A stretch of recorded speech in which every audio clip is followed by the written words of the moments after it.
পাথারকান্দি বিধানসভার অন্তর্গত 168 নং বুথের বুথ সভাপতি সম্মানিত বিকাশ ধর, ওনাকে গত 12ই আগস্ট উনি ঘর থেকে নিখোঁজ হয়েছিলেন। 14 তারিখ ওনার মৃতদেহ পাওয়া যায় যোগীছড়া জায়গাতে।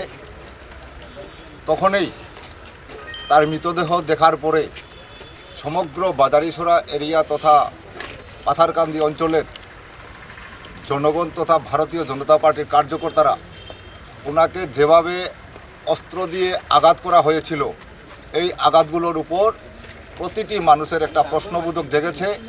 তাই আমরা আজকে প্রশাসনের কাছে আমরা পাথারকান্দি সিডিসির মাধ্যমে মাননীয় মুখ্যমন্ত্রী মহোদয়ের নিকট আমরা একটা মেমোরেন্ডাম দাখিল করেছি। ওই মেমোরেন্ডাম আমরা উল্লেখ করেছি প্রশাসনের মাধ্যমে দোষী 6 জন এখন পর্যন্ত আটক করেছেন।